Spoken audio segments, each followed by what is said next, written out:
Assalamualaikum warahmatullahi wabarakatuh. Selamat pagi anak-anak semua. Bagaimana kabarnya hari ini? Ibu berharap semoga kalian semua dalam keadaan sehat dan selalu dalam lindungan Allah Subhanahu wa taala. Sebelum kita memulai pembelajaran hari ini, alangkah baiknya kita berdoa sesuai dengan agama dan kepercayaan kita masing-masing. Berdoa dimulai. Berdoa selesai.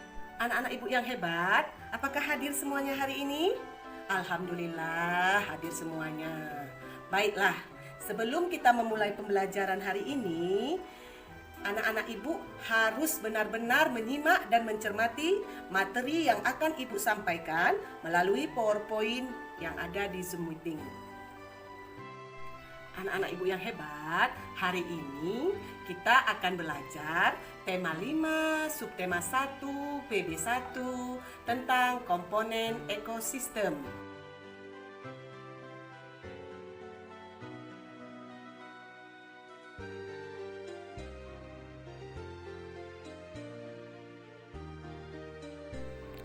Adapun tujuan pembelajaran kita hari ini adalah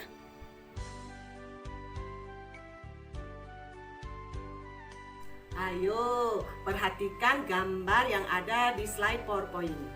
Kira-kira perbedaan apa saja yang dapat kamu jelaskan dari kedua gambar tersebut? Gambar A dan gambar B.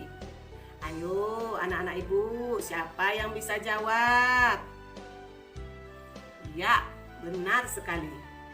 Gambar A menunjukkan komponen abiotik. Unsur-unsurnya terdiri dari suhu, air, cahaya, dan tanah. Sedangkan gambar B merupakan komponen biotik, terdiri dari unsur-unsur tumbuhan, hewan, serta makhluk hidup lainnya. Ibu akan menjelaskan apa itu ekosistem. Ekosistem adalah suatu sistem ekologi yang terbentuk oleh sistem timbal balik yang tidak terpisahkan antara makhluk hidup dengan lingkungan. Adapun komponen-komponen yang menjadi penyebab terbentuknya ekosistem. 1. Komponen biotik. Komponen biotik adalah komponen lingkungan yang terdiri atas tumbuhan, hewan, dan makhluk hidup. 2. Komponen abiotik. Komponen abiotik adalah komponen berupa makhluk mati. Contohnya seperti suhu, air, cahaya, dan tanah. Apa saja jenis-jenis ekosistem?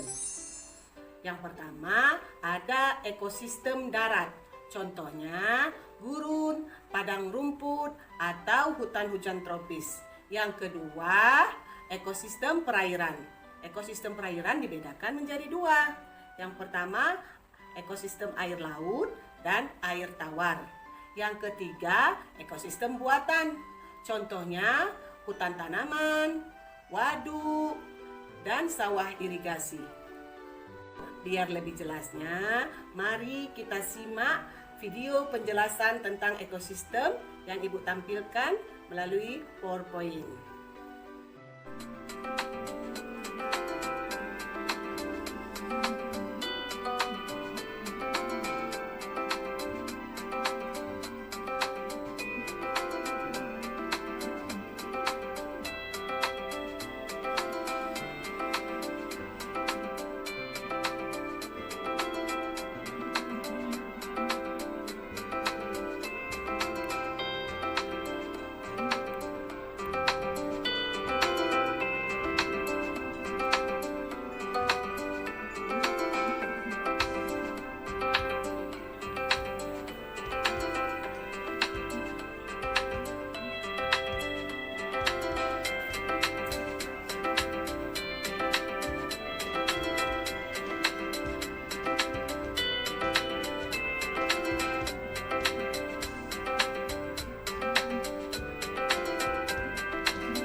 yang ada di slide PowerPoint tentang ekosistem.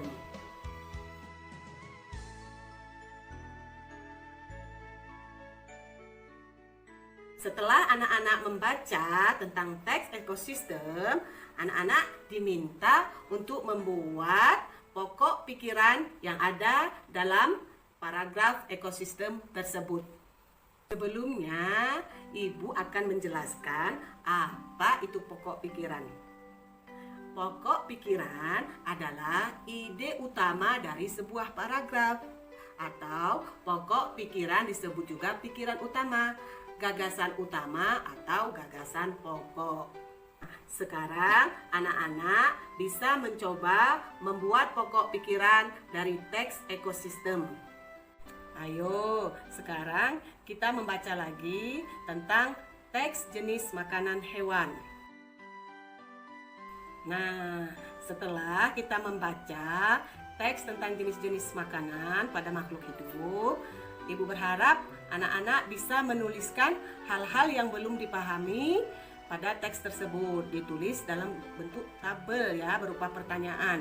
Tapi sebelumnya Ibu akan menjelaskan tentang penggolongan jenis hewan berdasarkan makanannya. Penggolongan jenis hewan berdasarkan makanan dibedakan menjadi 3 macam. Yang pertama, hewan pemakan hewan lain atau disebut karnivora. Contohnya singa, macan, harimau, dan masih banyak contoh yang lainnya. Yang kedua, hewan pemakan tumbuhan. Contohnya kambing, sapi, gajah, dan masih banyak contoh yang lainnya. Yang ketiga, hewan pemakan segalanya yang disebut omnivora. Contohnya monyet, ayam, tikus, dan masih banyak lagi yang lainnya. Ayo, sekarang Ibu minta anak-anak Ibu dapat mencari gambar baik dari internet, majalah, atau surat kabar. Dan anak-anak Ibu dapat mengklasifikasikan hewan berdasarkan jenis makanannya. Dibuat dalam bentuk tabel ya. Anak-anak Ibu yang hebat, kita dapat menyimpulkan pembelajaran kita hari ini. Tadi kita sudah dapat membandingkan perbedaan lingkungan biotik dan abiotik. Setelah itu, anak-anak Ibu dapat membuat pokok pikiran dari teks bacaan ekosistem. Selanjutnya, anak-anak Ibu juga mengerti apa itu ekosistem serta jenis-jenis dari ekosistem. Nah, anak-anak Ibu juga dapat menggolongkan jenis hewan berdasarkan makanannya. Yang terakhir, anak-anak Ibu dapat melihat video tentang jaring-jaring makanan pada ekosistem. Untuk tugas anak-anak Ibu yang terakhir, anak-anak Ibu dapat membandingkan jenis hewan di lingkungan sekitar dalam bentuk tulisan teks non-fiksi. Nah, untuk mengetahui pemahaman kalian tentang pembelajaran hari ini, kalian dapat mengerjakan tugas dalam bentuk LKPD yang Ibu kirimkan melalui grup WA. Sampai di sini dulu anak-anak pembelajaran hari ini. Semoga pembelajaran hari ini bermanfaat untuk kalian semua. Tetap semangat dan jaga kesehatan. Sampai jumpa. Assalamualaikum warahmatullahi wabarakatuh.